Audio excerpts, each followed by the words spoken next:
You know, CNN actually went to follow the IDF. And this is another one of those incidents where the IDF presented video footage to CNN, and I think they thought that it would help back their case for the many attacks that they've had on Gaza, and saying that, you know, this is mainly just trying to weed out Hamas. But it backfired. Just like that time when they were in the hospital and they showed a picture on the wall, and it was a calendar, and they said, see, it says this, da da da da. And then that was very revealing as well. And some of the video footage was edited, and you could tell like there was. So anyway, CNN actually went into an underground tunnel that the IDF claimed was under a Gaza cemetery. So now what has happened is that people are looking at the IDF and they're saying, so basically you guys have admitted that you have desecrated cemetery, which technically is a war crime. We'll get into that in just a little bit. Let's bring up this clip here from CNN, because like I said, this is very revealing, you guys. This is no ordinary quarry. It's where the living once buried their dead. Gaza's Bani Sahela cemetery, hollowed out by Israeli excavators. These were all graves. This was a cemetery, but the military says that they were forced to come in here because they discovered a Hamas tunnel running right underneath that cemetery. So read this right here. CNN can't verify if the tunnel was actually underneath the cemetery. So keep that in mind when you listen to this. Israeli military failed to prove that stunning claim during a 3-hour tour of the area. They invited us here a week after we first uncovered this graveyard's partial destruction using satellite imagery, part of a CNN investigation that found 16 cemeteries in Gaza damaged or destroyed by the Israeli military.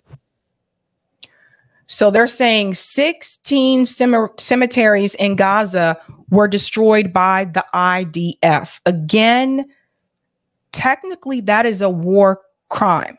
But let me tell you what this is really about, ladies and gentlemen. This is the IDF basically trying to make it so that, again, the Palestinian people cannot return. Now, we know they're denied the right to return to Jerusalem, of course, right? But I've said this from day one. I think they're trying to make it so that they cannot return to northern Gaza as well, and eventually any part of Gaza.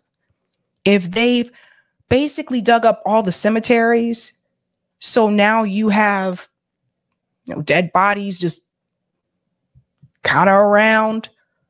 Obviously, they're trying to make Gaza uninhabitable for the Palestinian people so that they cannot return.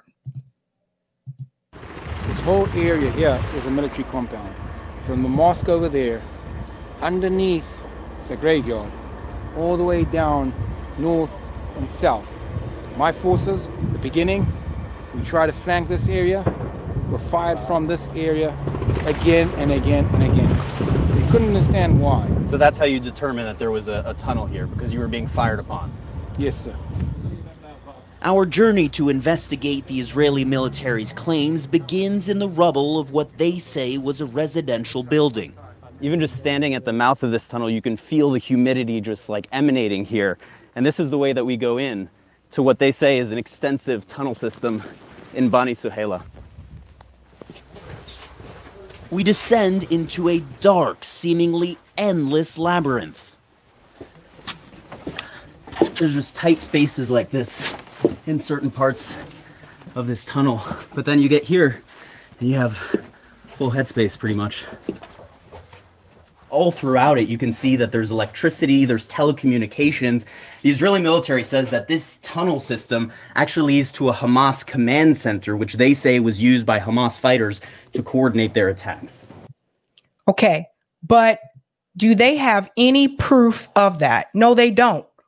And that's what you're going to see here, folks. They're never able to verify that that is the case. Listen to this. The Israeli military says this is that command center. Multiple rooms equipped with plumbing and electricity. Maps like this once lining the walls. You can see Oh God, electricity. Oh my God. Oh my God, there's electricity here. How bad, how terrible. Oh my God. See a kitchen here equipped with a sink, running water, with the pipes running through the tunnel wall. You have a fan, plates. I mean, you could imagine this being in a house, but instead it's deep, deep underground. Oh my God, we found plates and a fan. Oh my God, this place is so dangerous. Help, help. Where are we right now? I mean, what's above us? So we're in the headquarters of a Hamas commander. Above us is a cemetery that I showed you from the outside. If you look at the satellite imagery of this cemetery, there is a wide area that the military has cleared. Why is that necessary in order to uncover these tunnels? We had to reach the tunnels.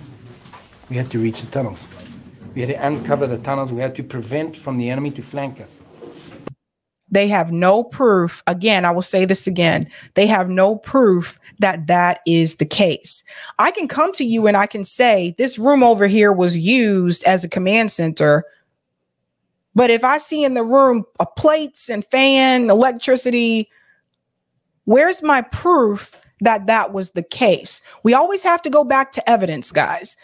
And we also have known the IDF has been lying for years, not since October 7th, but they have been notoriously telling lies and making up stories. But there's no way for us to verify whether we are actually beneath the graveyard. General Goldfuss takes us back out of the tunnel, but not into the cemetery. Instead, we leave the same way we came in. Okay, so that is the CNN reporter there telling you that they were never able to actually verify that that tunnel was actually underneath a Gaza cemetery, because he said they exited the same way that they came in. So they were never able to verify that. This is just the IDF just saying things. There's no evidence. There's no proof. And you have to think about it this way. If let's pretend we were in a court of law. In a court of law, obviously, you have to have evidence, right? So would they be able to prove this in a court of law? Right now, no. No. We're walking back to the enormous hole where the cemetery once stood. Please hold on a second. Yeah. We're asking the general if we can actually see the shaft to the tunnel. But the answer is no. So? There's all kinds of machinery which I don't want you to take pictures of. The security might force. But what about if we don't film it? We just look with our eyes. If you might fall in, the whole thing can collapse. Or you have to walk to the edge. The edge is not secured. It can collapse. There's machinery, so on. That's the reporter's decision to make. It's the reporter's decision, and anybody that's been out there in the streets, like reporting, like doing the beat reporting, they know, like, at the end of the day, it's your decision to make whether or not you want to put yourself in a situation that could cause like some type of physical harm to yourself, right? So let's think about this for a second. We see reporters reporting the news and hurricanes, tornadoes.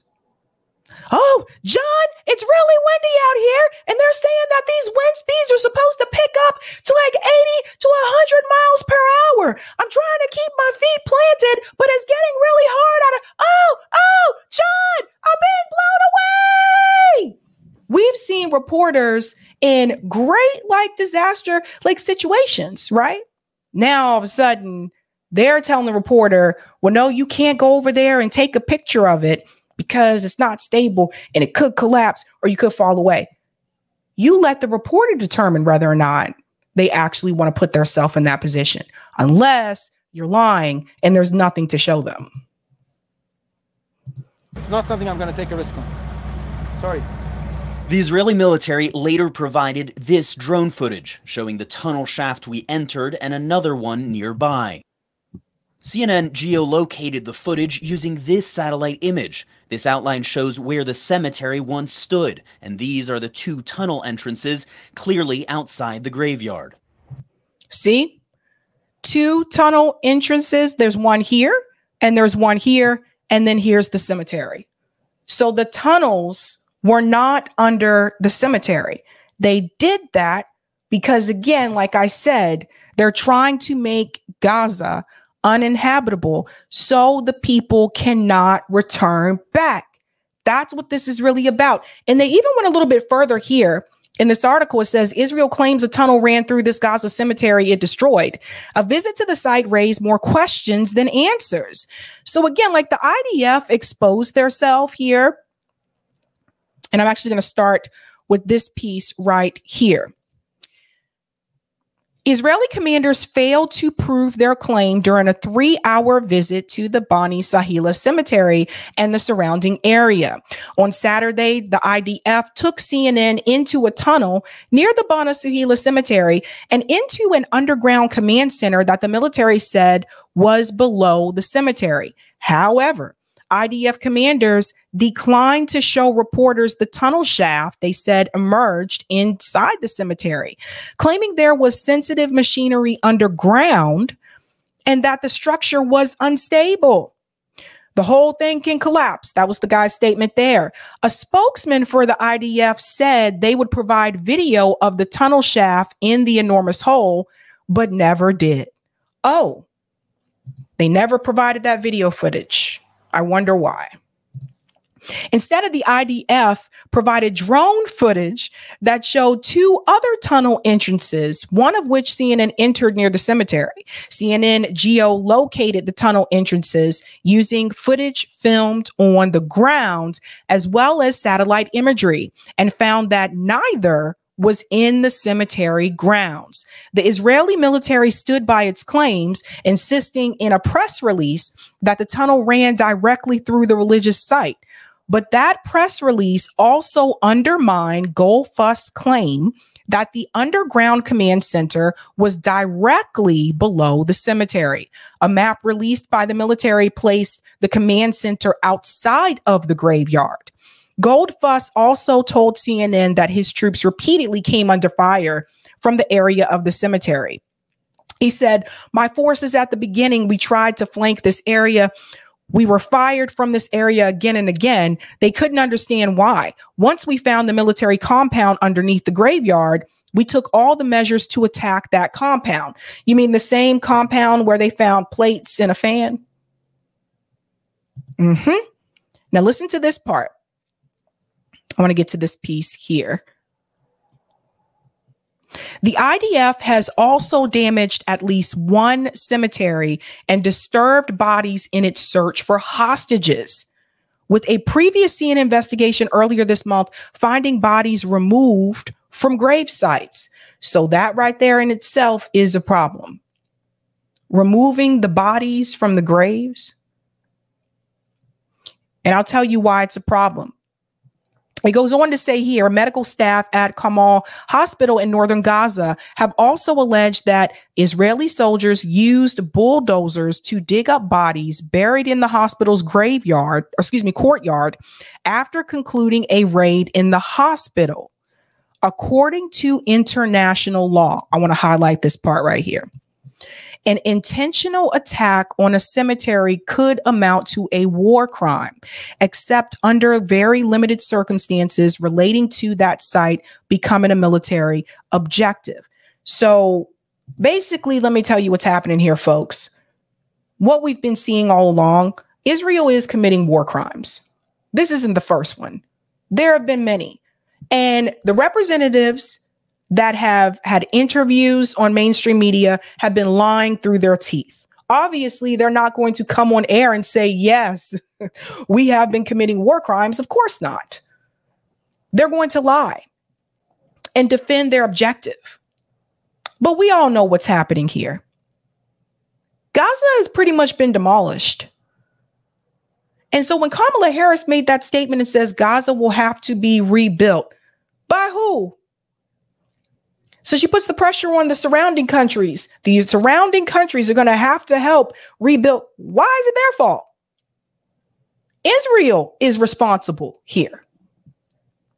So it's been destroyed. There have already been plans, and I showed you guys this a couple of days ago. They have already announced plans to basically capture the Gaza Strip. I don't care what Netanyahu was saying to the press. He's lying. He's a liar. To capture the Gaza Strip, to take over the Gaza Strip and to turn it into some like resort place for Israel.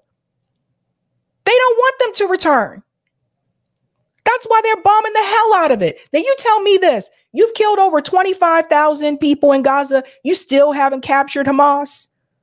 You're blowing up every building possible and you still haven't weeded out Hamas. They want to make it so that the people can't come back.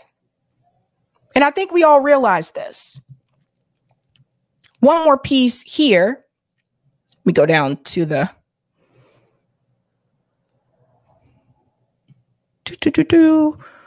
this piece here.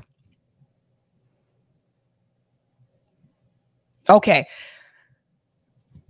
The IDF said the men filmed on Saturday had been brought into Israel from Gaza and were about to be transferred to a heated bus when CNN filmed the scene. So this is Israel lying again. These are the guys that were the Palestinian guys that were actually captured and they had them remove their clothes. This is the group that they're talking about here. So they go on to say, they maintain that detainees are treated in accordance with international law. It is not clear how long the men were detained outside in this way. A bus was waiting nearby, but CNN could not confirm when the men were put onto the bus.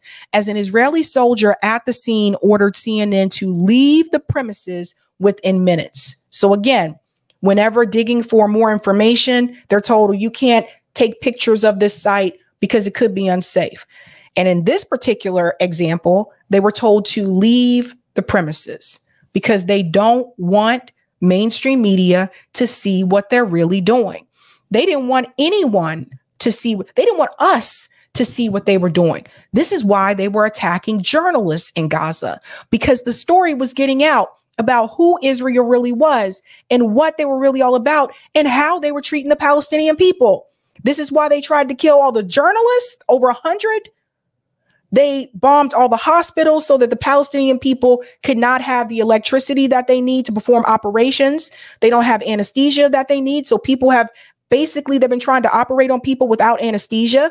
Like this is why they got rid of the schools, because they want to make it so that the Palestinian people can never return and reside there again. And let me tell you why this is incredibly dangerous. And it's not just about Gaza. For one, if Israel can do this to the Palestinian people, they can do this to anyone. They can carry this on into Lebanon, into Syria. They probably won't touch Saudi Arabia. That might be a bone too tough for them. They probably won't go that far because they know that the U.S. considers Saudi Arabia an ally. They can do this to Jordan. They can do this to anyone. And you know what else is dangerous about this? Any other group could do this to another group. This is why this is very important that Netanyahu and his administration needs to be stopped. The genocide that's happening in Gaza needs to be stopped, because this sets a precedent for another group to do it to another group of people. I thought we learned something in this country. I thought we learned from the Holocaust. I thought we learned from slavery. And here we are again.